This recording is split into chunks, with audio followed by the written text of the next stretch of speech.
અમરેલી કે જ્યાં જિલ્લા પંચાયત સદસ્ય વિપુલ દુધાતનો દારૂ અને ખનીજ ચોરી સામે મોરચો। સાંસદને પત્ર લખી શેત્રુંજી નદીમાં ખનીજ ચોરી અને તાલુકામાં દારૂનું વેચાણ બંધ કરાવવાની માંગ કરી। સાથે જ લીલિયા રોડ ઉપર વિપુલ દુધાતે રેતી ભરેલું ડમ્પર ઝડપી પાડ્યું અને મામલતદાર તેમજ ખાણ ખનીજ વિભાગને સ્થળ ઉપર બોલાવવામાં આવ્યા। ગુજરાત સરકારને બદનામ કરવા પ્રવૃત્તિ ચાલતી હોવાનો પત્રમાં ગંભીર આરોપ લગાવ્યો છે। તેમનું કહેવું છે કે વારંવાર દારૂ જેવી ગેરકાયદે પ્રવૃત્તિ સામે રજૂઆત કરવામાં આવી, પરંતુ ખાણ ખનીજ અને પોલીસ વિભાગની રહેમ નજર હેઠળ ખનીજ ચોરી અને દારૂનું દૂષણ ચાલી રહ્યાનો તેમણે આરોપ લગાવ્યો છે। સાહેબ અમે ઊભા છીએ ઘણી વાર પણ 1 કલાક થવા આવી સાહેબ। પણ સાહેબ નાયા વગર આવવાનું હોય આમાં, તો આ ખનીજ વાળું છે, આ સરકારની સંપત્તિ। પણ સાહેબ કલાક થઈ ગઈ, તમારે આવવાનો 4 મિનિટનો રસ્તો છે અહીંયા। તમે યાર બરોબર, અને હું તો આવું છું અને મારા રૂબરૂ ખાણ ખનીજ ફોન કરો પછી તમે હું એ કહું કરું। એટલે આપની જવાબદારીમાં આવે કે નથી આવતું સાહેબ? હા તો અરે હું આવું છું, મારી જવાબદારીમાં આવે જ છે। તો કોઈ મારે જ્યાં ખાણ ખનીજ, તમે ખાણ ખનીજ તમે તને બોલો છો ને, મેં તો કીધેલું જ છે। ના મારી ખાણ ખનીજ મને જેટલું કહો છો એટલું તમારે કહી શકાય છે। હા હું એને કહું છું। હું આવું છું, આ ગાડી આવે છે, હું બહાર ઊભું છું। એમ થોડી 2 જણાને હું ફોન કર્યો છે, તમારાથી વાત થઈ છે ને? આ સાધુ સાહેબ તમારા આવ્યો તરત વાત થઈ ગઈ, પણ હજી કોઈ આવ્યું નથી એમ। વાર લાગે છે, સવારનો ટાઈમ કરવું જરૂરી। પણ સાહેબ કલાકમાં તો અમરેલીથી પહોંચી જાય આરામથી। આવો અરે તમારા ભાઈ રેડી થઈને થોડી મૂક્યા હોય।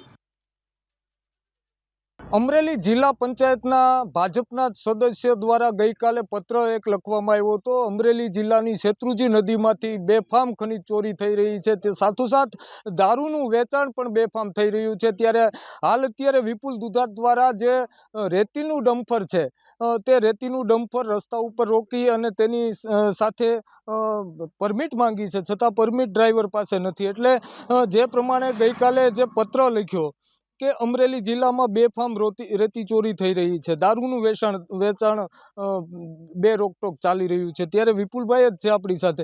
વિપુલભાઈ, આ ડમ્પર આપે રસ્તામાં ઊભું રાખ્યું છે, આ મેં જે અગાઉ કીધું એમ લીલિયાની અંદર ખૂબ જ શેત્રુંજીમાંથી ખાણ ખનીજમાંથી ચોરી થાય છે।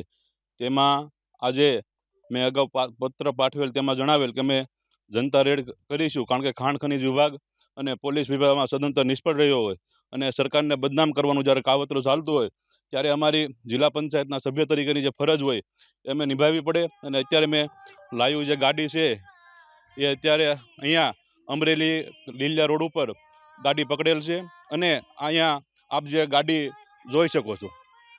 વિપુલભાઈ, તમને જિલ્લા પંચાયતના ભાજપના સદસ્યો છો, કઈ રીતે તમને એવું લાગે છે કે સરકારને આ બદનામ થાય છે? કઈ રીતે બદનામ થાય છે?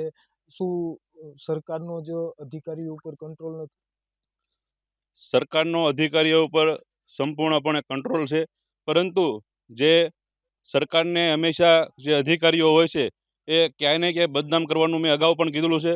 આ ષડયંત્ર રચી રહ્યા છે।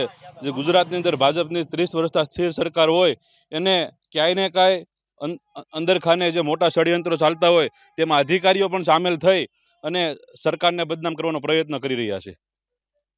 અધિકારીઓ સરકારને બદનામ કરવાનો ષડયંત્ર કરી રહ્યા હોવાનો જે આરોપ લગાવ્યો છે, આ ટ્રક ચાલક છે જેઓ રેતી ભરીને આવ્યા છે, શું નામ છે આપણું?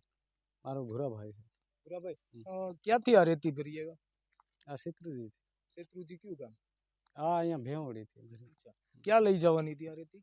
આ કંઈક ઓલા સરકારી કામ માટે નિહાળમાં કંઈક લઈ જાય મંદિર। તમે પરમિટ? હું તો અહીંયા મારા અહીં હું નવી સાહેબ હતો, આજે જ પહેલી વાર ગયો તો, એટલે આપણને કંઈક ખબર નથી। ચોક્કસથી અમરેલી જિલ્લામાં બેફામ રેતી ચોરી થાય છે તે વાસ્તવિકતા છે। અગાઉ પણ ભાજપના નેતા હિરેન હિરપરા દ્વારા પણ રેતી ચોરી માટેનો અવાજ ઉઠાવવામાં આવ્યો છે। ત્યારે ક્યાંક ને ક્યાંક અધિકારીની મેલી ભગતથી આ ખનીજ ચોરી થઈ રહી છે તે કેમ, તે પણ એક હવે સવાલ ઉઠી રહ્યો છે। હરેશ ખુમાણ, એબીપી અસ્મિતા, અમરેલી।